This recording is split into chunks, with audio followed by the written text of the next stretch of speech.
Hi friends, welcome to our home science classes. Friends, आपको पता है हम प्रसार शिक्षा की थ्योरी कर रहे हैं। तो आज हम प्रसार शिक्षा में देखेंगे कि दृश्य शिक्षण सामग्री कौन कौन सी हैं, उसमें भी प्रक्षेपित। हम देखेंगे प्रक्षेपित शिक्षण सामग्री कौन कौन सी हैं। तो प्रक्षेपित दृश्य शिक्षण सामग्री के अंतर्गत क्या क्या आता है। तो फिल्म स्ट्रिप्स, स्लाइड्स आते हैं जिसमें प्रोजेक्टर की सहायता से दिखाया जाता है। तो फिल्म स्ट्रिप्स और स्लाइड्स को किसके माध्यम से दिखाया जाता है? प्रोजेक्टर के माध्यम से दिखाया जाता है। स्लाइड्स को स्लाइड्स स्लाइड प्रोजेक्टर से, फिल्म स्ट्रिप्स को फिल्म स्ट्रिप प्रोजेक्टर से, फिल्म को मूवी प्रोजेक्टर की सहायता से दिखाया जाता है। स्लाइड्स को ओवरहेड प्रोजेक्टर की मदद से भी दिखाया जाता है। स्लाइड्स को किसकी मदद से भी दिखाया जाता है? ओवरहेड प्रोजेक्टर की मदद से भी दिखाया जाता है। अब हम प्रोजेक्टर को समझने से पहले देखते हैं प्रक्षेपण क्या है। हमने देखा ना कि प्रक्षेपित गैर प्रक्षेपित क्या होते हैं। हमने पिछली कक्षा में इस पर चर्चा किया था। तो हम इस क्लास में देखेंगे कि प्रक्षेपण क्या चीज होता है। तो प्रक्षेपण के प्रकार, प्रक्षेपण कितने प्रकार के होते हैं? आइए देखते हैं। प्रक्षेपण 3 प्रकार के होते हैं। कौन कौन से? प्रत्यक्ष प्रक्षेपण, अप्रत्यक्ष प्रक्षेपण और परावर्तित प्रक्षेपण। अब प्रत्यक्ष प्रक्षेपण कौन कौन से होते हैं? प्रत्यक्ष प्रक्षेपण के अंतर्गत फिल्म प्रक्षेपक, स्लाइड्स प्रक्षेपक तथा फिल्म स्ट्रिप प्रक्षेपक प्रत्यक्ष प्रक्षेपण पर आधारित होते हैं। इसमें आपको याद रखना है, सबसे इम्पोर्टेंट क्या है आपके लिए, कि प्रत्यक्ष प्रक्षेपण के अंतर्गत कौन कौन से आते हैं। तो फिल्म प्रक्षेपक, स्लाइड्स प्रक्षेपक तथा फिल्म स्ट्रिप प्रक्षेपक प्रत्यक्ष प्रक्षेपण के अंतर्गत आते हैं। इसको हमें इतना याद रखना है। इस प्रकार के प्रक्षेपण में प्रकाश की किरणें सीधे ही प्रोजेक्शन लैंप अथवा प्रकाश के किसी दूसरे स्रोत से आते हैं तथा कंडेंसर लेंस, वस्तु तथा ऑब्जेक्ट लेंस से होकर गुजरती है। इसके फलस्वरूप स्क्रीन पर बड़ा प्रतिबिंब दिखाई देता है। इसमें आपको बहुत ज़्यादा कुछ नहीं याद करना है, बस आपको यही 3 पॉइंट आपको याद रखना है कि प्रत्यक्ष प्रक्षेपण में क्या आता है, यही आपसे पूछा जाएगा। तो इस प्रत्यक्ष प्रक्षेपण में क्या आता है? फिल्म प्रक्षेपक आता है, स्लाइड्स प्रक्षेपक आता है और फिल्म स्ट्रिप प्रक्षेपक आता है। तो ये आपको तीनों याद रखना है। मैंने यहाँ पे आपको ये इसका चित्र लगा दिया है, आप देख लीजिएगा। ये है यहाँ हमारा लैंप है और ये रहा हमारा कंडेंसर लेंस हो गया। ये रही वस्तु, यहाँ से प्रकाश पड़ रहा है सीधे और ये रहा हमारा वस्तु का प्रतिबिंब बन रहा है। यहाँ पे आपको यहाँ से कुछ नहीं याद रखना है, बस आपको वही 3 पॉइंट यहाँ पे याद रखना है कि प्रत्यक्ष प्रक्षेपण में कौन कौन से आते हैं। अब हम देखते हैं अप्रत्यक्ष प्रक्षेपण में कौन कौन से आते हैं। तो इस प्रकार के प्रक्षेपण का प्रयोग ओवरहेड प्रोजेक्टर्स में किया जाता है। किसमें? अप्रत्यक्ष प्रक्षेपण का प्रयोग किसमें किया जाता है? तो ओवरहेड प्रोजेक्टर में किया जाता है। इसको याद रखना है आपको। प्रकाश की किरणें प्रोजेक्शन लैंप यूनिट से प्रवेश करती हैं, फिर वहां से समतल दर्पण द्वारा परावर्तित होती हैं। यह समतल दर्पण कंडेंसर लेंस यूनिट किसी एक अक्ष पर 45 डिग्री के कोण पर अवस्थित होता है। फिर यहाँ से प्रकाश की परावर्तित किरणें कंडेंसर लेंस यूनिट की किसी दूसरे तत्व में प्रवेश करते हैं। उसके बाद क्या होता है? उसके बाद ऑब्जेक्ट लेंस से फिर समतल दर्पण में पहुंचता है। यह समतल दर्पण ऑब्जेक्टिव लेंस की किसी एक अक्ष पर 45 डिग्री का कोण बनाते हुए अवस्थित रहता है। उसके बाद वस्तु का बड़ा प्रतिबिंब स्क्रीन पर दिखाई जाता है। इसका चित्र यहाँ लगा है। एक दर्पण यहाँ लगा है, दूसरा दर्पण यहाँ लगा है।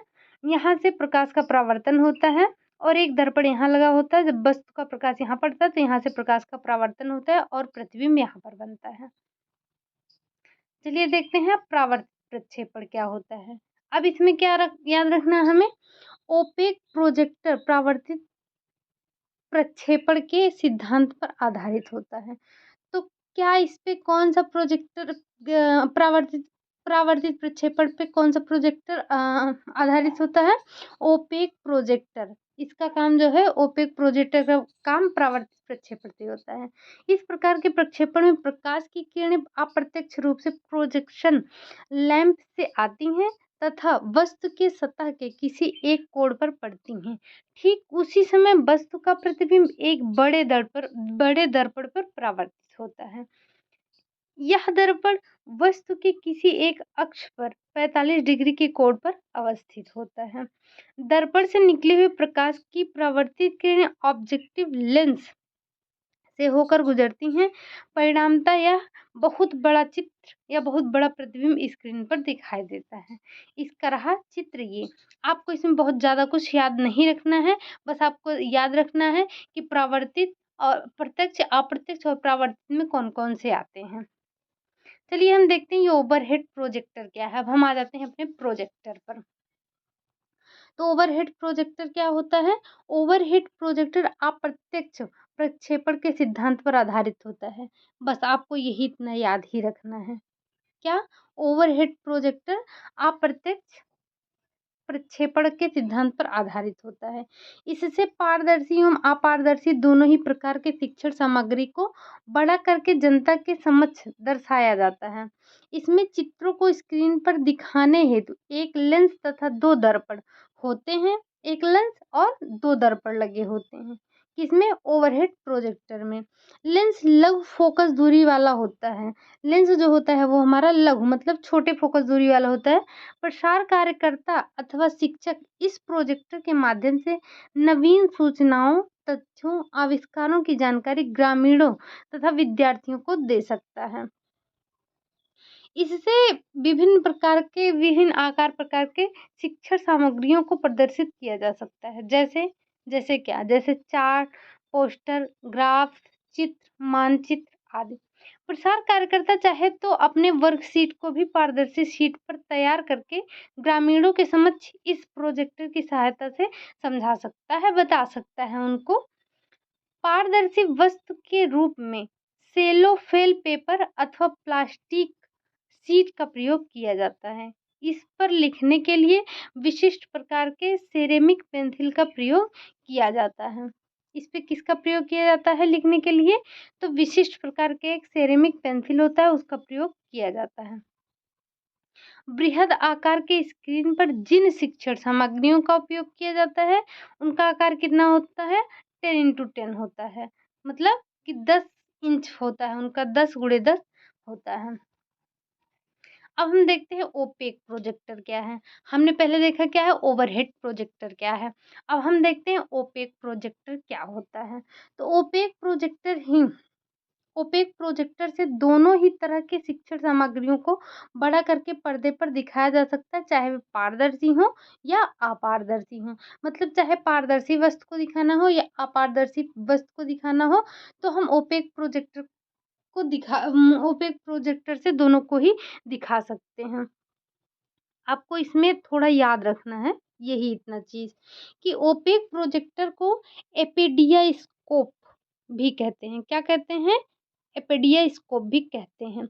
एपिडियास्कोप में एपी शब्द से तात्पर्य है ऊपर तथा स्कोप शब्द का अर्थ है मशीन। अर्थात एपिडियास्कोप का अर्थ होता है मशीन से ऊपर की तरफ देखना।